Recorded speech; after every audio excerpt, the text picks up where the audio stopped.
Shana Tova. Welcome to Higher Holidays, Kol Nidre. My name is Zach Epstein.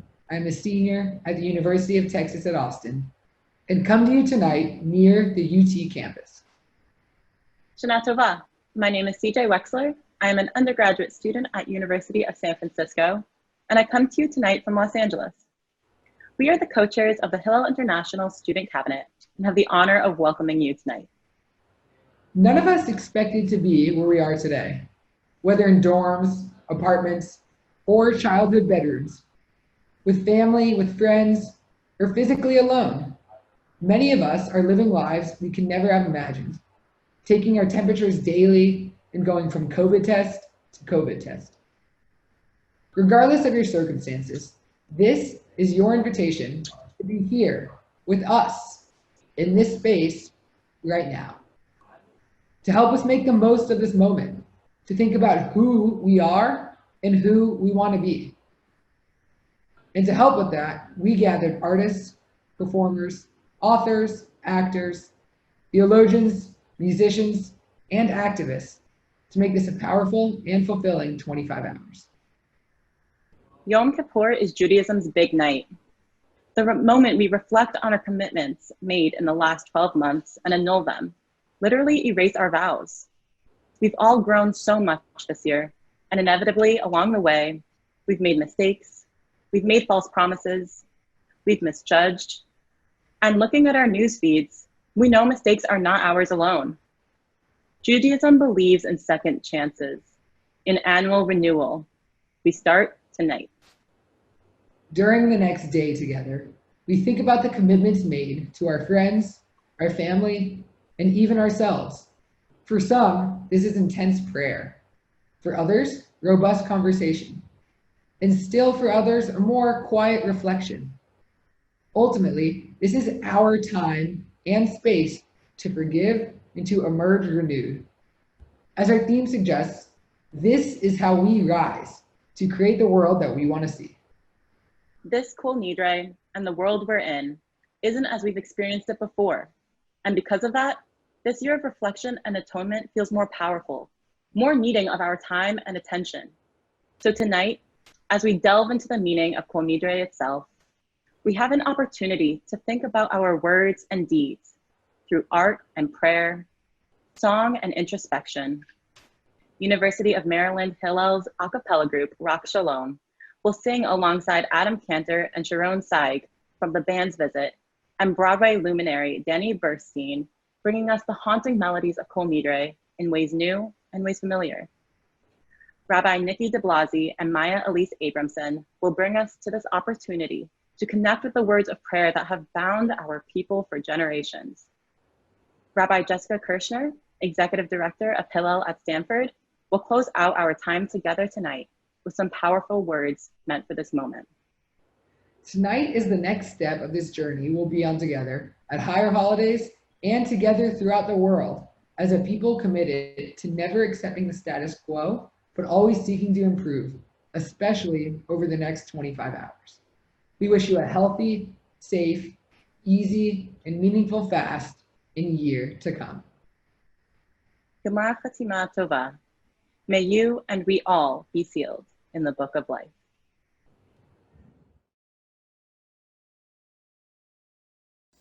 Good evening. I'm Rabbi Nikki de Blasi. Kol Nidre is a night when Jews who don't practice in a traditional way come to shul in droves. It's a time when we used to sacrifice particular animals in particular ways at a temple. And then that temple was destroyed. And we feared how we would get close to the divine, how we would get close to one another. We needed a new way to be a community, and the rabbis of our tradition found that way. The prophet Hosea said, "Take with you words." And so the sacrifice of animals at the temple became prayer, became offerings of our mouths, the meditations of our hearts. And what was the temple became our homes, the Mikdash Ma'at, the little sanctuary. And what had been a place of communal gathering transformed into the synagogue, the Beit Knesset, the house of gathering, and the Beit Midrash, the house of studying. But we got caught up on those words too, and what had been kind of an improvisational prayer and order of themes with which we approached God became a fixed prayer book. And then the miracle of the codex and the printing press and everything was put in our hands, and the spontaneity was taken away. And now we are shaken. We can't gather in the same ways. You might not even have a prayer book at your home, and you certainly are not sitting in the synagogue. And if you are, it's in a new way than we ever were before. So just like the rabbis, after the destruction of the temple, had an opportunity in a crisis, we have an opportunity now to redefine what Kol Nidre means to us, what it means to gather virtually, to be together apart, to be socially distanced and spiritually connected.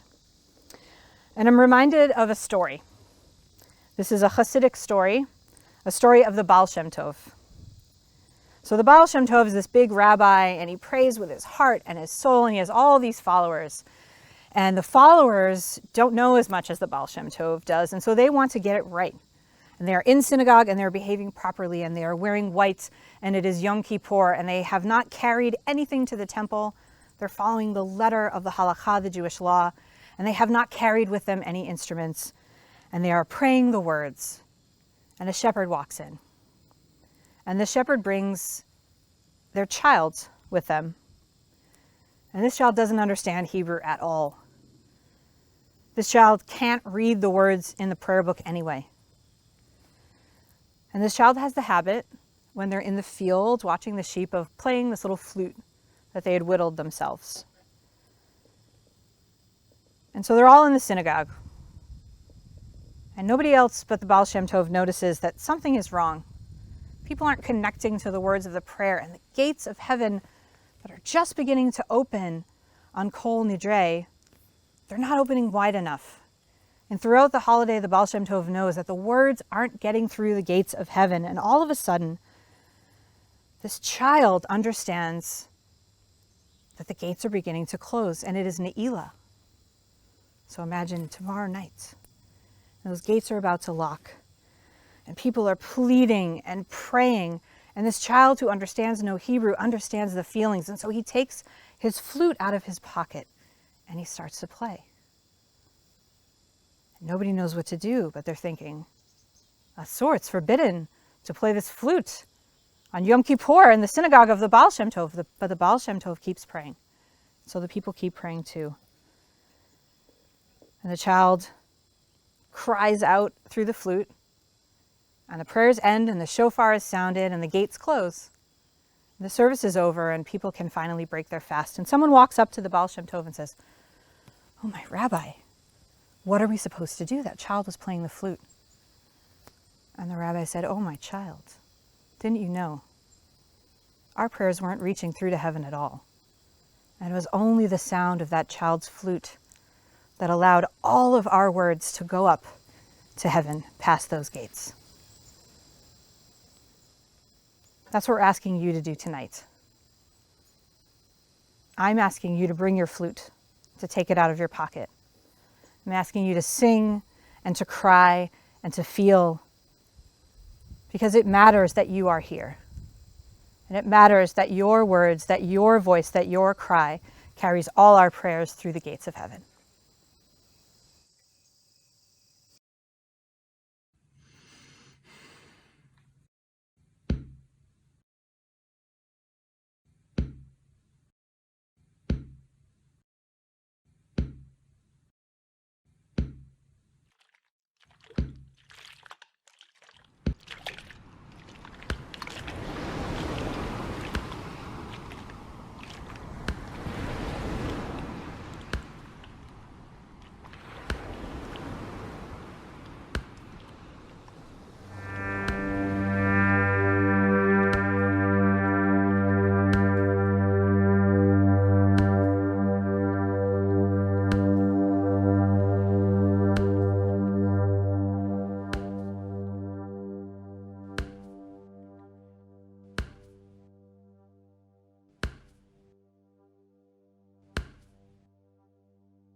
Kol Nidre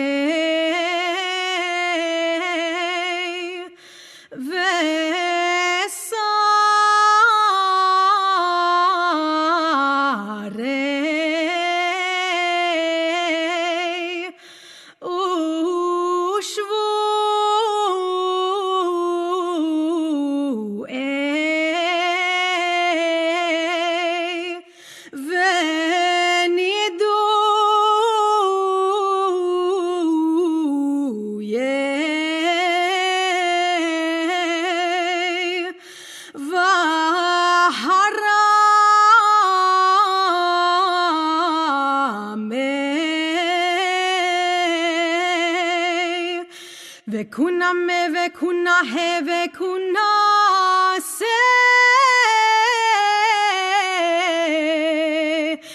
dinedar na vedinindar vedi ishteva na vedin ishteva vedinande na vedinenande vedi haram na vedinaharim vedi asar na al nafshatan na vedinesar miyom הכיפורים שעבר עד יום הכיפורים הזה שבא עלינו לשלום ומיום הכיפורים הזה עד יום הכיפורים שאבוא עלינו לשלום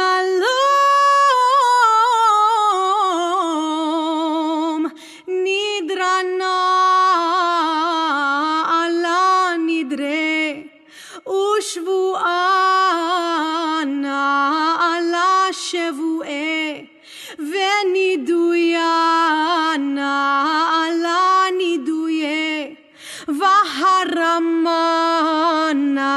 עלה הרמה ואסרנה עלה אסרה כולהון נתהרדנה בהון יהא רבד יהון שביטין ושביקין לשרירין ולקיימין ונסלח לכל עדת בני ישראל ולגר הגר בתוך עם כי לכל העם בשגגה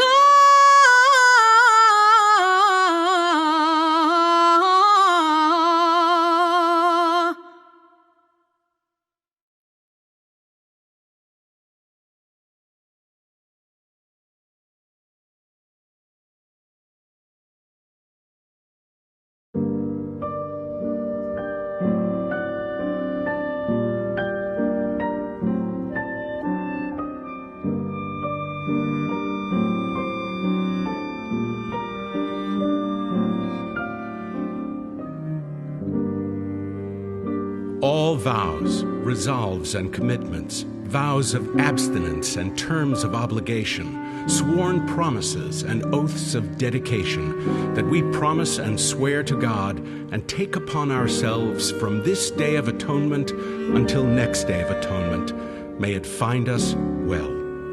We regret them, and for all of them, we repent. Let all of them be discarded and forgiven, abolished and undone. They are not valid, and they are not binding. Our vows shall not be vows. Our resolves shall not be resolves. And our oaths, they shall not be oaths.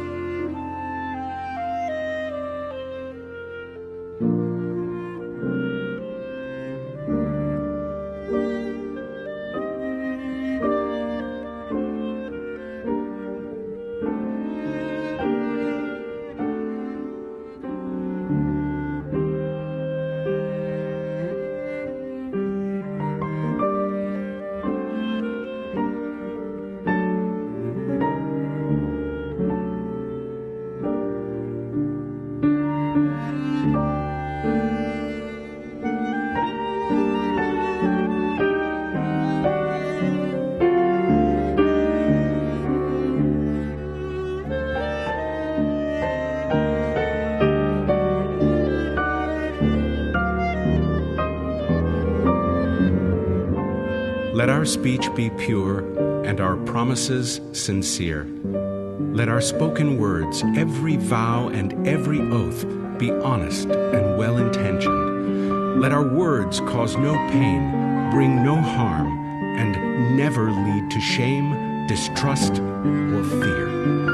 And if, after honest effort, we are unable to fulfill a promise, a vow, or an oath, may we be released from its obligation and forgiven for our failure.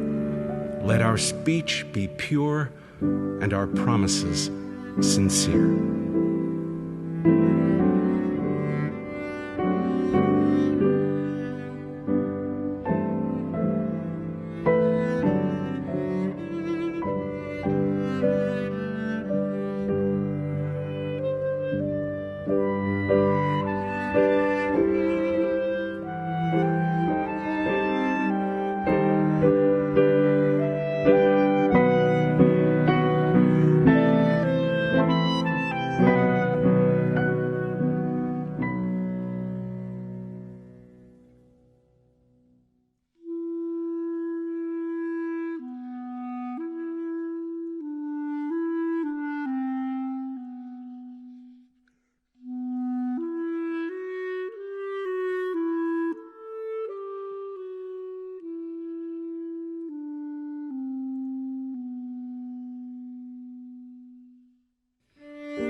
Give us the strength to keep our promises, the sacred vows of partners in marriage, the promises of love and care between parents and children, the promises of duty between citizens and country, the oaths of doctors, the sacred trust of teachers. Give us the strength to keep our promises to our friends and colleagues, to those who live with us and depend on us, to those who work for us and those for whom we work, to those who pray with us and those for whom we pray, to those we love and those we serve. Give us the strength to keep our promises to ourselves, to one another, and to future generations.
Kol Nidre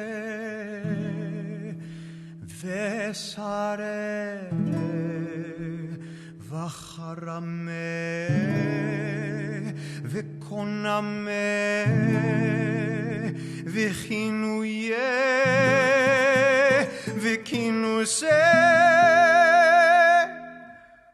Ushevuot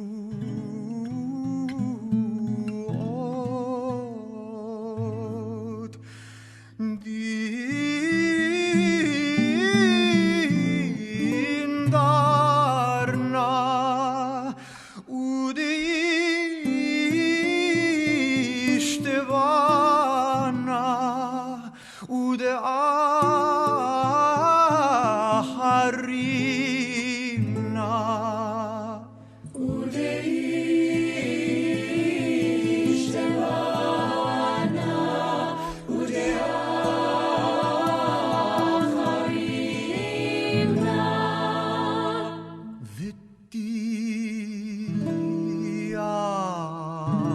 תבשרנה על נפשתנה מיום כיפורים זה עד יום כיפורים הבא עלינו הבא עלינו לטובה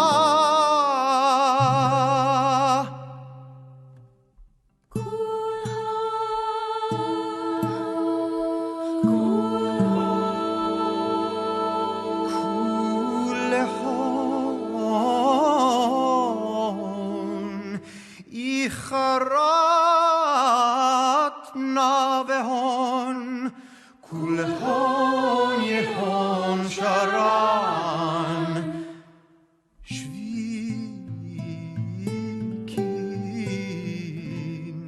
שוויתין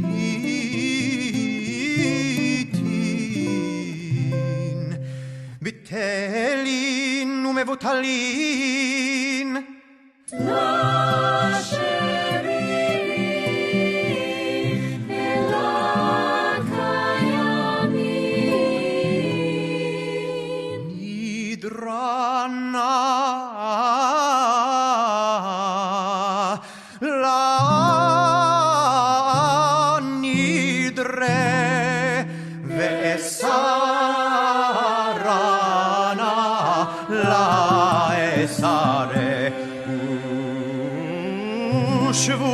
שבועתנה ושבועתנה לשבוע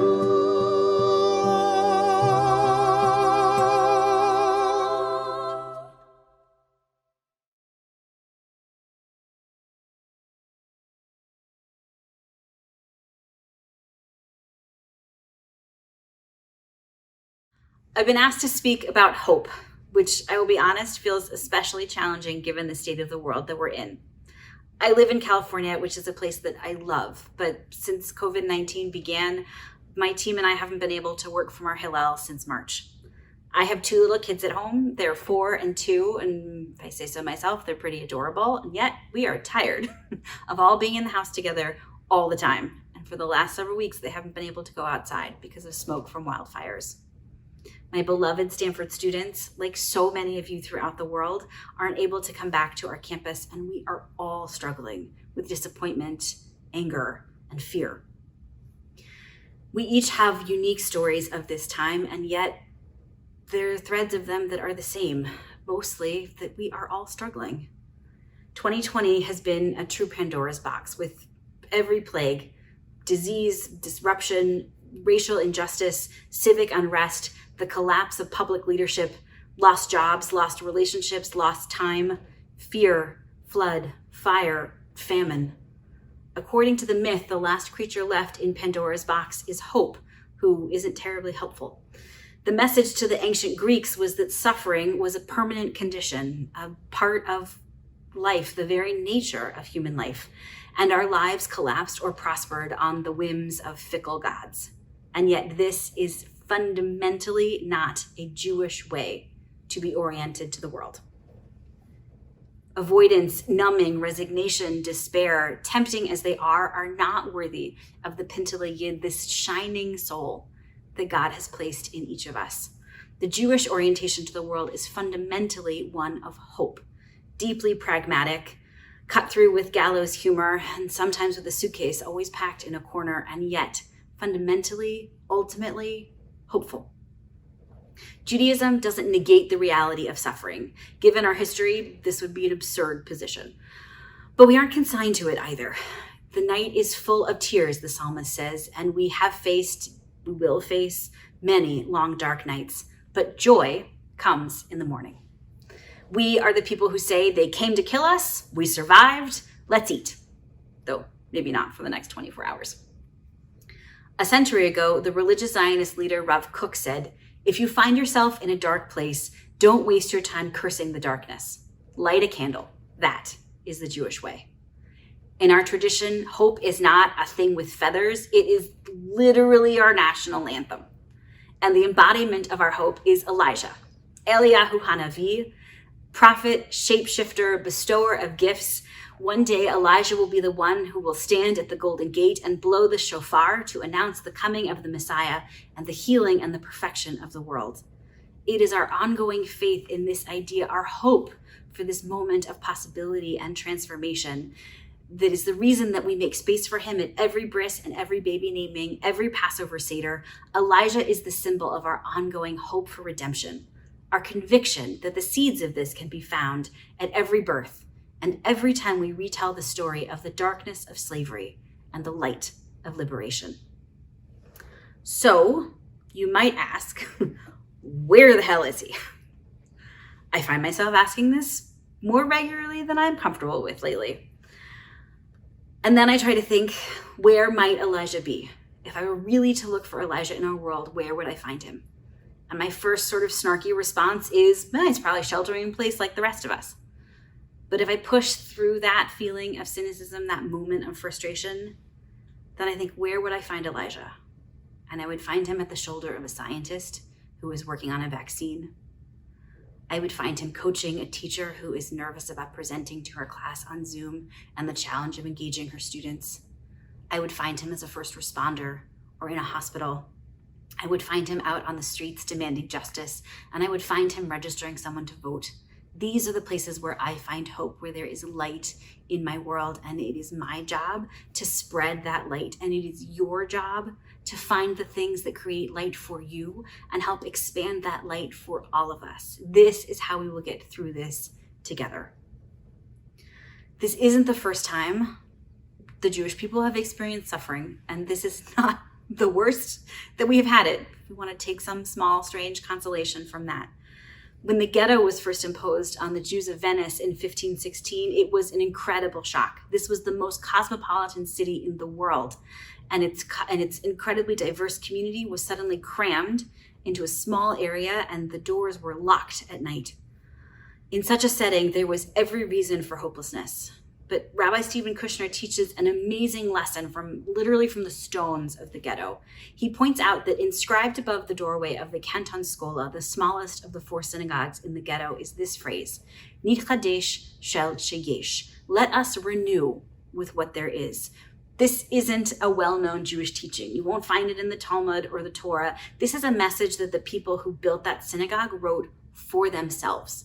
From where we are, we will build anew. In the darkness of their dislocation, when there was every reason to despair, they didn't. Instead, they built what they needed for themselves, and they crowned it with a pledge, not just to exist, but to thrive. This was their daily sermon to themselves and to their children. The word nitchadesh, let us renew, is in the future plural tense. It's a way of saying, we shall overcome. We will not abandon hope. We will renew. Even more, nitchadesh is a reflexive verb, something that you do to yourself. Those 3 words weren't a prayer asking God for help. They were a commitment and an acknowledgement that the Jews themselves were both the agents and the objects of their renewal. Third, most importantly, it was a reminder that the potential for renewal and transformation is always at hand. Nitchadesh shel sheyesh. This is our theme for these higher holidays. This is how we rise. We will renew with what there is. We will not focus on what is or isn't, on what has been lost, on what we no longer have. We will move forward with what we do have. As Jews have said for millennia, we'll make do. We will renew with what there is, and this is how we rise. We will open the door wherever we are, and lo, Elijah will be waiting on the other side. So I wonder what keeps us from opening the door to hope, from remaining in conversation with Elijah. Fear, isolation, numbness, and despair. These are the 4 horsemen of the spiritual apocalypse, but fear rides at the front. Our fears today are more present, more tangible, more truly terrifying than at almost any point in most of our lives. We have what to be afraid of. And yet, as impossible as it feels, we have to tame our fears and open our hearts towards trust in order to make space for hope. Rabbi Abraham Joshua Heschel taught that hope is a conviction rooted in trust, an ability to soar above the darkness that overshadows the divine. Another word for that kind of trust is faith, but not a blind faith or a resigned faith. In Judaism, faith is not acceptance, but protest. Protest against the world as it is, in the name of the world that is not yet.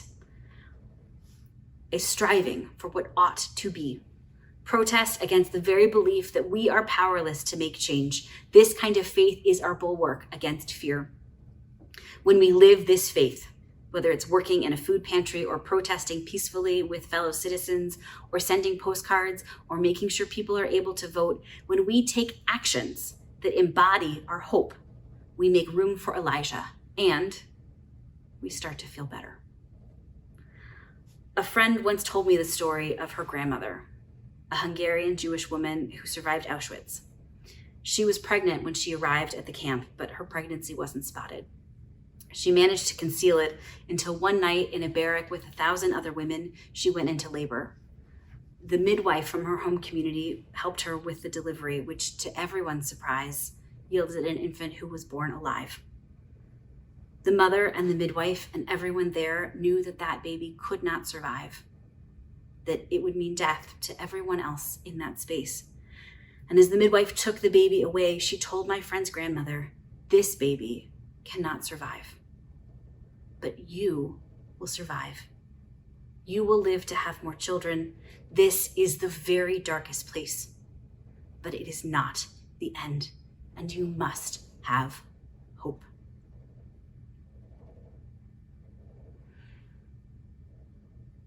So, how do we do it? How do we tap into that stubborn streak of pragmatic hope, which is our birthright? Choice by choice, action after action, story on top of story, we forge our path. We can emerge from the crucible of this time disappointed, embittered, cynical, and there are many people waiting to profit off of this kind of disillusionment. Or we can do the Jewish thing. We can use this opportunity to cultivate kindness, gratitude, and most of all, resilience. I'm not trying to say that this is easy, that there isn't pain enough in life to break every heart. But the wounds that we sustain in this epic struggle to always cleave to hope, these are our battle wounds. They are the scars that we should point to with honor, as if to say, this is what I fight for. Yom Kippur is a day of judgment, forcing us to look at our choices over the last year. What a gift, really, to have this kind of time to reflect on who we've been and who we want to be. It's an annual opportunity until it isn't. And then the Talmud teaches we will stand before the heavenly court and be asked questions about how we spent our time here on earth. We'll be asked, did you conduct your business affairs honorably? Did you make time for Torah study? And the last question of all, did you expect deliverance and redemption? Was Elijah a frequent companion on your journey? May we all, this year, every year, but especially this year, do our best to answer that question in the affirmative, because this is how we rise. And may we each be sealed this year in the book of life for health, for prosperity, for justice, and for peace.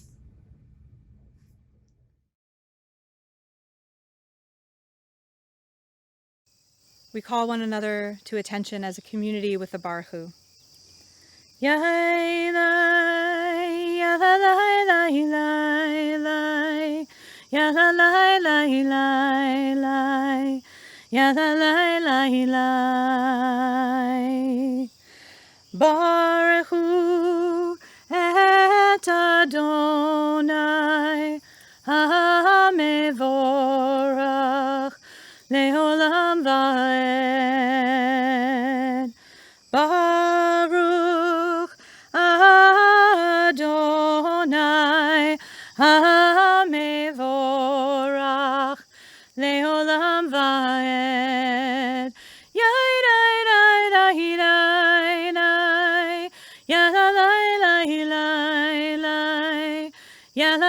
ya la la la la, ya la, ya la la la la,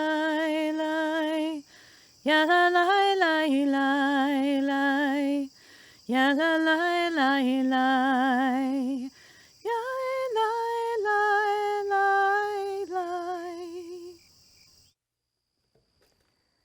Shema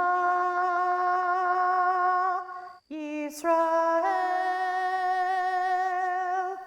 Adonai Eloheinu Adonai Echad.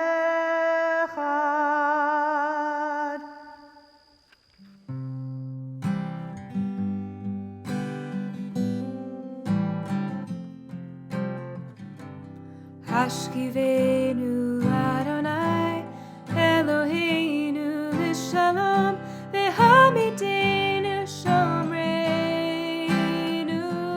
Lechaim. Hashkivenu Adonai Eloheinu Lishalom Vehamidenu Shomreinu Lechaim. Hashkivenu Adonai Eloheinu Lishalom Vehamidenu Shomreinu Lechaim.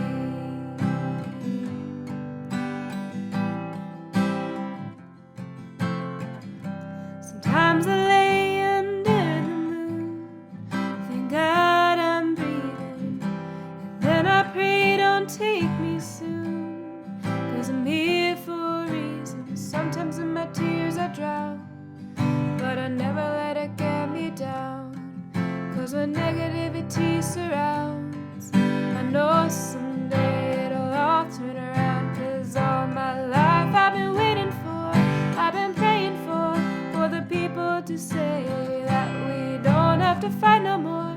There'll be no more wars, and our children will play. One day, one day, one day, one day, one day, one day.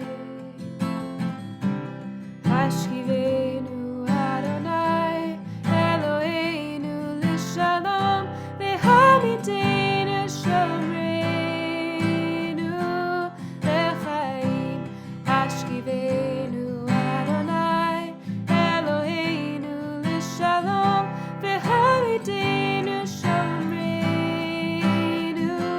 Lechaim.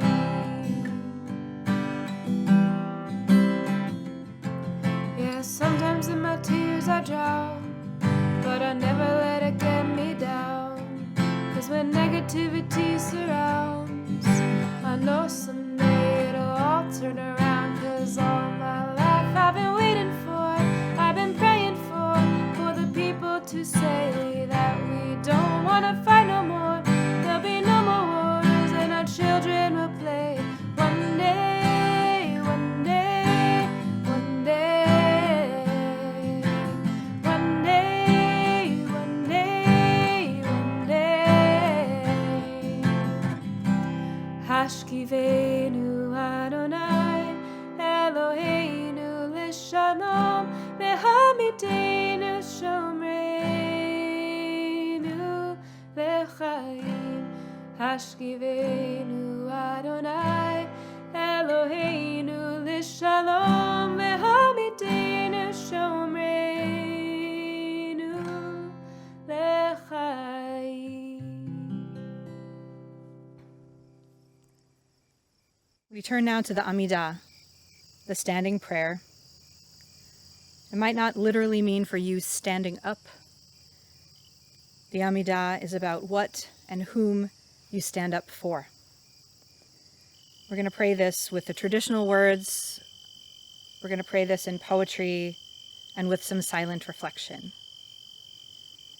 Ya la la la la, ya la la la la, ya la la la la, ya la la la la, ya la la la la, ya la la la la, ya la la la la, Adonai, Adonai, Sifatai tiftach, Ufi yagid tehilatecha.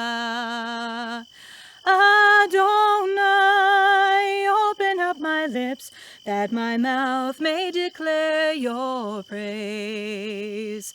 Yalalai, lai, lai, yalalai, lai, lai, yalalai, lai, lai, yalalai, lai, lai, yalalai, lai, lai, yalalai, lai, lai, yalalai, lai, lai, yalalai, lai, lai.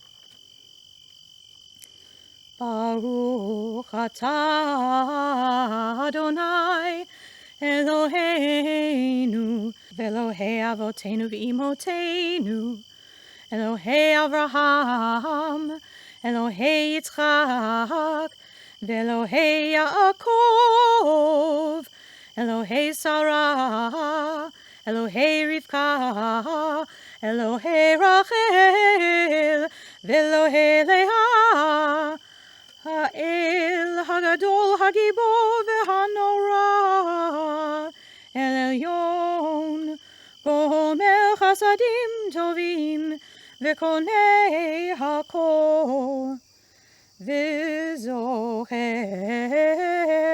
Hasdei Avot V'Imahot U'Mevi Gehula Livnei V'neihem Leman Shemo Be'ahava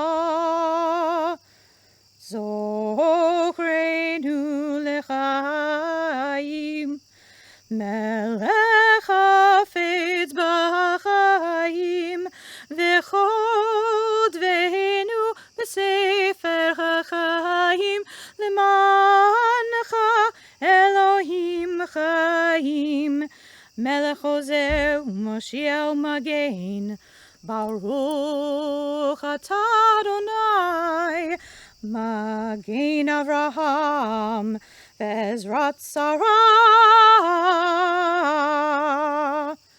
Atah Gibor Le'olam Adonai Mechayeh HaKol Atah Rav Lehoshia Mechalkel Chaim Bechesed Mechayeh HaKol Berachamim Rabim Somech Noflim Verofeh Cholim Umatir Asurim Umekayem Emunato Lishenei Afar Mi chamocha ba'al givrot Umi domelach Melech memhit umchayem atzmiach Yeshua Mi chamocha el harachamim Zochei tzurav lechachayim berachamim V'ne'eman atah lehachayot hakol Baruch atah Adonai Mechayeh HaKol.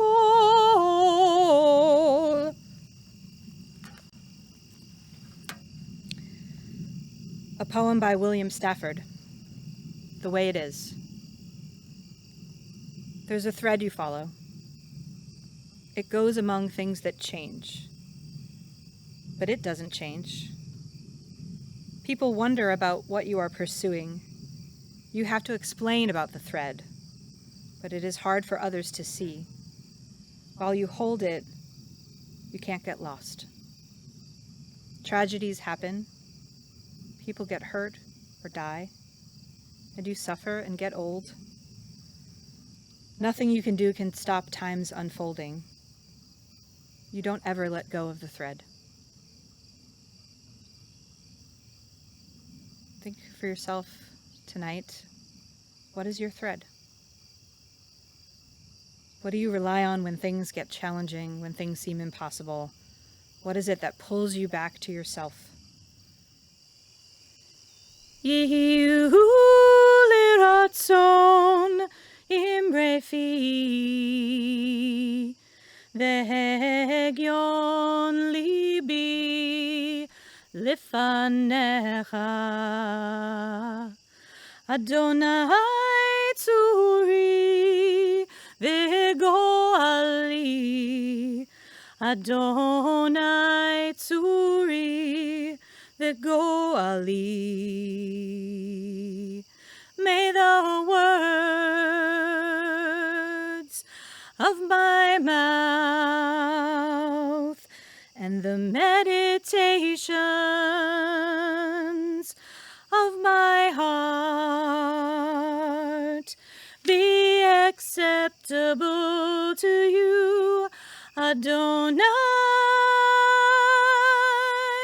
my rock, my redeemer. Yehu liratzon imrefi, vehegyon libi lifanecha. Adonai Tzuri v'goali, Adonai Tzuri v'goali.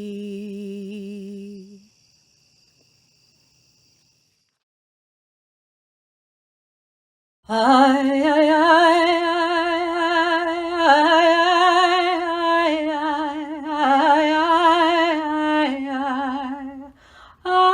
Ashamnu, Bagadnu, Gazalnu, Dibarnu Dofi, Havinu, Vehirshanu, Zadnu, Hamasnu, Tafalnu Sheker.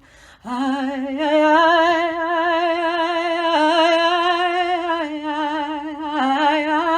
ay, Yatsnu Kizavnu, Latsnu, Maradnu, Niatsnu, Sararnu, Avinu, Pashanu, Tsaranu, Kishinu Orav. Ay, ay,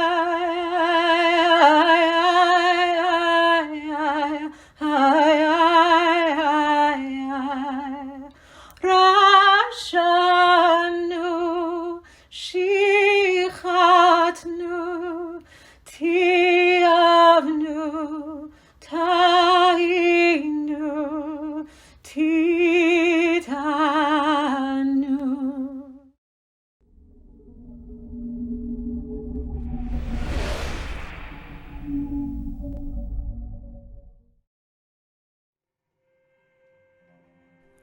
Avinu Malkeinu,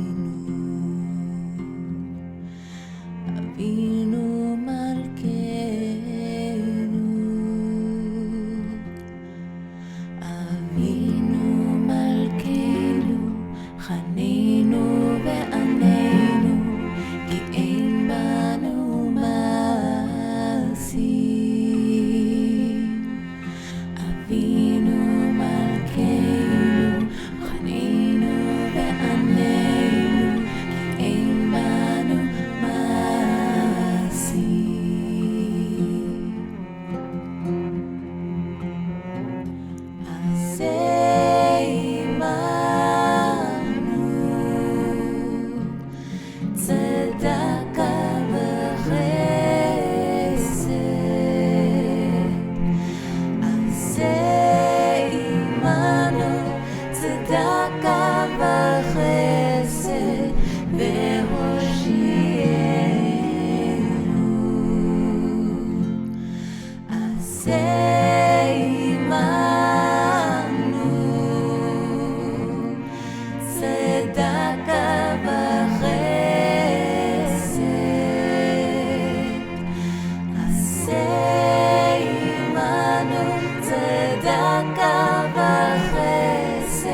poem by Mary Oliver, In Blackwater Woods. Look, the trees are turning their own bodies into pillars of light, are giving off the rich fragrance of cinnamon and fulfillment. The long tapers of cattails are bursting and floating away over the blue shoulders of the ponds. And every pond, no matter what its name is nameless now. Every year, everything I have ever learned in my lifetime leads back to this. The fires and the black river of loss, whose other side is salvation, whose meaning none of us will ever know. To live in this world, you must be able to do three things. To love what is mortal. To hold it against your bones, knowing your own life depends on it. And when the time comes to let it go, to let it go. We think about our own loved ones whom we have let go, always too soon. Perhaps you are thinking of a particular person. Perhaps you are in the days of Shiva, 7 days. Perhaps Shloshim, the 30 days, or the year Shana. Maybe it is the yahrzeit, the anniversary of the death of someone that you care about. Or maybe you are just remembering that person on this Kol Nidre, a night when we gather as a Jewish community and we see who is not beside us this year. Whatever your names that you have to share tonight, I actually invite you to say them aloud, to recite them aloud to this community right now. And I add to the names that you have spoken, especially the name of my teacher, Rabbi Aaron Pinkin, and of my father, Robert de Blasi. And we pray together the words of the Mourner's Kaddish. Yitgadal v'yitkadash shemei Rabbah, b'alma divrach yirteh v'yamlich malchuteh, v'chayachon u'v'yom echon v'chayeh d'chol beit Yisrael, ba'agala v'zman kariv v'yimru amen. Yehei shmei Rabbah mevarach le'olam olamei almaya, Yitbarak v'yishtabach v'yitpa'ar v'yitromam v'yitnaseh, v'yithadar v'yitalev v'yithalal shmei d'kudashah b'richu, le'ela u'le'ela mikol birchata v'shirata, tushbechata v'nechamata da'miran b'alma v'yimru amen.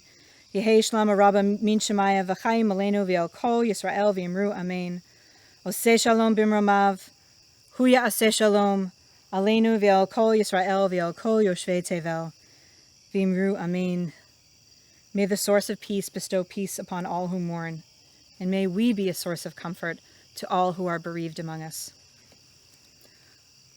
Oh, say shalom bimromav, huya say shalom aleinu, ve'al kol Yisrael, ve'al kol yoshvei tevel, ve'imru, imru, amen. Oseh shalom bimromav, uyaseh shalom aleinu, ve'al kol Yisrael, ve'al kol yoshvei tevel, ve'imru, imru, amen.